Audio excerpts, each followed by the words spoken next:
Bienvenidos a este video tutorial para explicar paso a paso el registro y entrega de los RICs, elaborado por Angie Arévalo y Paula Díaz. Disfrútenlo. ¿Qué son los RIPs? Los RIPs son los registros individuales de prestación de servicios de salud. Se define como un conjunto de datos mínimos y básicos que el Sistema General de Seguridad Social en Salud requiere para los procesos de dirección, regulación, control y como soporte de venta de servicios, cuya denominación, estructura y características se ha unificado y estandarizado para todas las entidades, a que hace referencia al artículo segundo de la Resolución 3374 del 2000. De los profesionales independientes o de los grupos de práctica profesional, las entidades administradoras de planes de beneficios y los organismos de dirección de vigilancia y control del SGSS. ¿Para qué sirven los RIPs? En general, los datos del RIPs sirven para formular políticas de salud, realizar la programación de oferta de servicios de salud, evaluar coberturas de servicios, asignar recursos financieros, humanos y técnicos, validar el pago de servicios de salud, fundamentar la definición de protocolos y estándares de manejo clínico, ajustar la unidad de pago por capacitación, establecer mecanismos de regulación y uso de los servicios de salud, controlar el gasto en salud, ajustar los contenidos de los planes de beneficios en salud y conocer el perfil de morbilidad y mortalidad. Debemos tener en cuenta que el RIPS va a ser una tabla de Excel en la cual va a aparecer diferentes pestañas para que uno pueda diligenciar bien los pagos. Hay que tener en cuenta que todas las palabras tienen que ir en mayúsculas. Esto quiere decir los nombres, apellidos del consultante. No pueden haber tildes, signos de puntuación o espacio. Las columnas verdes que aparecen en el RIPS no se llenan y los datos no se pueden copiar de una celda a otra, sino tiene que ser a mano. RIPS va a tener en la parte inferior 4 plantillas en las cuales se tendrá el usuario, la facturación, la consulta y el procedimiento. Cada una de ellas se debe llenar dependiendo del número del usuario, la transacción que se hizo el día de la consulta, antes de la consulta, el número de consulta y el procedimiento que se hizo dependiendo del CIE. Planilla de usuario. Se registra la información personal del consultante en el proceso terapéutico o de consulta. Vamos a tener en cuenta que los RIPs van a estar compuestos por Tipo de identificación del usuario. Se coloca cédula de ciudadanía, cédula de extranjería, pasaporte, registro civil, tarjeta de identidad y número de identificación del consultante. Se escriben los nombres y apellidos completos del usuario tal cual como aparece en el documento de identidad.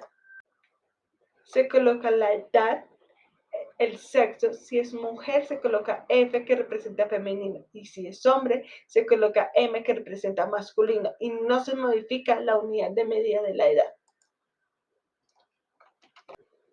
Se coloca el código del departamento, el código del municipio, el código de la localidad y el código del barrio. Si el usuario vive en una zona urbana, se coloca la letra U.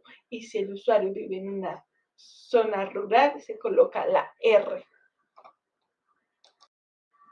Código de entidad administradora y tipo de usuario no se modifica por el estudiante. Ahora se mencionará la planilla de facturación. Fecha de la consulta. Se registran todas las sesiones del usuario, desde valoración inicial hasta la última sesión. Como la valoración inicial no tiene costo, después de la valoración inicial y en la sesión 1 se empieza a pagar la consulta con un costo de 9.600 pesos. Cuando la sesión de consulta ya está pago, el consultante debe registrar el número de la factura del comprobante de pago. Si el usuario no tiene número de factura, se coloca el número 30001. La fecha de inicio corresponde a la fecha de valoración inicial y la fecha final a la última sesión de consulta que tuvo el usuario en el proceso terapéutico. Cuando el diagnóstico principal tiene un Z, hay que recordar que Z pues, se utiliza para los profesionales en clínica para notar las situaciones en que la persona puede estar sufriendo estrés, que puede tener un impacto negativo a su salud mental. Estas personas básicamente siempre van a ser las que están en un proceso también con psiquiatría, que son intolerantes al sufrimiento, los perpetuos insatisfechos o los incapaces de enfrentarse a los problemas corrientes de la vida.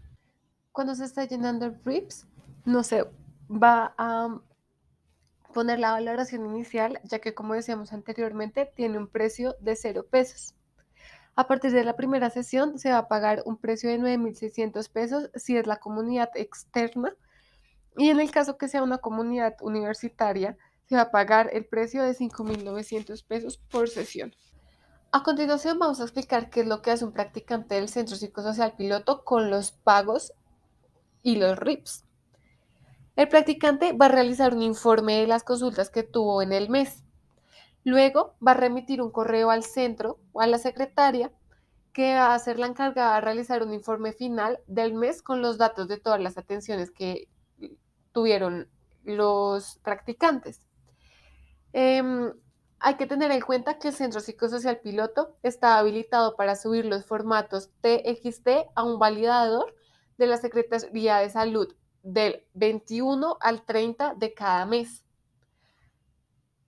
Los estudiantes, pues, los informes los van a enviar 5 días antes para poder realizar todo esto. Al subir las plantillas, el validador va a mandar automáticamente un cargue con la confirmación del mismo de los documentos. Luego, a los 5 o 10 minutos, manda un radicado con la aceptación y aprobación de los RIPS. Como vemos en el video, en el Excel pues va a aparecer abajo el usuario, la transacción, la consulta y los procedimientos. El usuario, pues como les decía, se pone el tipo de identificación, el tipo de usuario, ya sea si es subsidiado o vinculado, se va a poner el número correspondiente, los apellidos y el nombre en mayúscula, la edad, el sexo, el código de departamento, la zona de residencia, la transacción se va a poner el número de factura, em, también la fecha de expedición, que es pues, el día de la consulta, que la primera que paga, y la final, que pues como decíamos anteriormente, son los días hábiles de cada mes, los últimos días hábiles de cada mes. También pues se va a poner al final el valor neto, que pues es el valor de la consulta. En la parte de la consulta se va a poner la fecha de la consulta, el día que la persona fue a la consulta, el código de la consulta, el diagnóstico principal que se obtuvo, pues dependiendo del CIE-10, el valor de la consulta también se pone al final. Y en los procedimientos se va a poner el número de factura, el tipo de identificación del usuario, la fecha que se hizo el procedimiento o la atención al usuario, el código del procedimiento, pues que es dependiendo las pruebas que se hayan hecho, ya sea una prueba de inteligencia, prueba de personalidad, ahí va a aparecer cada uno en el RIPS, va a aparecer el código de que se hizo, también el de psicoterapia de pareja por psicología, entre otros. Se va a poner el diagnóstico principal, pues dependiendo del CIE-10, y al final se va a poner el valor del procedimiento. Como decíamos anteriormente, las columnas en verde no se van a utilizar. Muchas gracias por su atención con este video tutorial para registrar RIPS en el Centro Psicosocial Piloto.